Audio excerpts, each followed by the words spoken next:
I want you to know tonight that we as a people will get to the promised land. Human progress is neither automatic nor inevitable. Welcome to WatchMojo.com, and today we'll be learning more about the history of the American Civil Rights Movement. The end of the American Civil War in 1865 effectively meant the end of slavery, but African Americans were in for a long struggle before they were finally awarded equal rights. As of 1870, all eligible male citizens were able to vote. However, blacks were discouraged to by violence and eventually legal stipulations. In 1896, the Supreme Court ruled to maintain racial segregation in private businesses, in a case called Plessy v. Ferguson. Soon broadened to include schools, many southern states applied this separate but equal mentality to all aspects of life. However, this led to the application of Jim Crow laws, which resulted in blacks being treated as second-class citizens. Segregated schools, public transit, restrooms, water fountains, and more continued well into the 1900s. In 1909, a group of prominent black and white campaigners created the National Association for the Advancement of Colored People, or NAACP. Their goal was to increase racial equality and challenge issues like the Jim Crow laws. Unfortunately, it was between 1910 and 1930 that white supremacist group the Ku Klux Klan saw its biggest expansion amid increased racial friction. Following the First World War, the NAACP was devoted to ending lynching by white vigilantes. By mid-century, the group became instrumental in the Brown versus the Board of Education of Topeka court case. This class action suit, filed in 1951, asked that segregation in schools be struck down. Taken to the Supreme Court, the case resulted in the first integrated school in the United States to open in the fall of 1955. Encouraged by the decision, the civil rights movement began to hold high-profile boycotts, marches, sit-ins, and other peaceful protests. These included 1955's Montgomery bus boycott in support of Rosa Parks. A watershed moment came in 1957 when a high school in Arkansas admitted a group of African American students, nicknamed the Little Rock Nine. Protested by fellow students, the governor, and even the state's National Guard, President Dwight Eisenhower eventually intervened to ensure the students' safe passage. By 1962, universities also began integrating, though black students were still met with protests and violence. The Southern Freedom Movement continued into the 60s, with support from newly elected President John F. Kennedy and his brother, Attorney General Robert Kennedy. The violence of the Birmingham, Alabama campaign influenced the president to fully endorse the movement.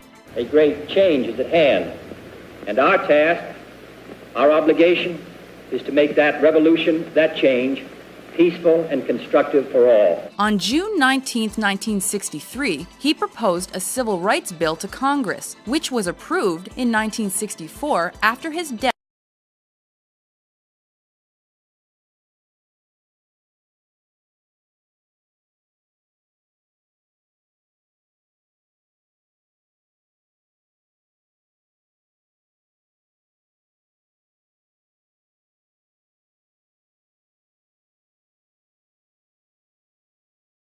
Hi, I'm John Green. This is Crash Course U.S. History, and today we're going to look at one of the most important periods of American social history, the 1950s. Why is it so important? Well, first, because it saw the advent of the greatest invention in human history. Television. Mr. Green, I like TV. By the way, you're from the future. How does the X-Files end? Are there aliens or no aliens? No spoilers, me from the past. You're gonna have to go to college and watch the X-Files get terrible just like I did. No, it's mostly important because of the civil rights movement. We're gonna talk about some of the heroic figures like Martin Luther King and Rosa Parks, but much of the real story is about the thousands of people you've never heard of who fought to make America more inclusive. But before we look at the various changes that the civil rights movement was pushing for, we should spend a little time looking at the society that they were trying to change. The 1950s has been called a period of consensus, and I suppose it was, at least for the white males who wrote about it, and who all agreed that the 1950s were fantastic for white males. Consensus culture was caused first by the Cold War. People were hesitant to criticize the United States for fear of being branded a communist, and second by affluence. Increasing prosperity meant that more people didn't have as much to be critical of. And this widespread affluence was something new in the United States. Between 1946 and 1960, Americans experienced a period of economic expansion that saw standards of living rise and gross national product more than double. And unlike many previous American economic expansions, expansions, much of the growing prosperity in the 50s was shared by ordinary working people who saw their wages rise. To quote our old friend Eric Foner, by 1960, an estimated 60% of Americans enjoyed what the government defined as a middle-class standard of living. And this meant that an increasing number of Americans had access to things like television and air conditioning and dishwashers and air travel. That doesn't really seem like a bonus. Anyway, despite the fact that they were being stuffed into tiny metal cylinders and hurtled through the air, most Americans were happy because they had, like, indoor plumbing and electricity.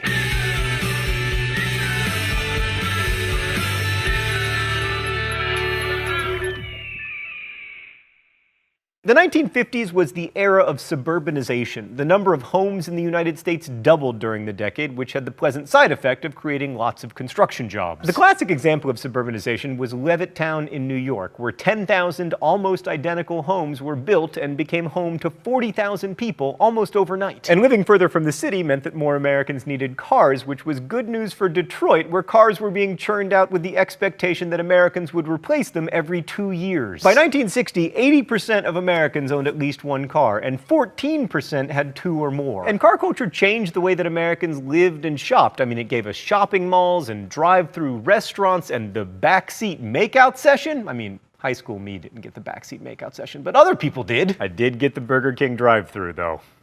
And lots of it. Our whole picture of the American standard of living, with its abundance of consumer goods and plentiful services, was established in the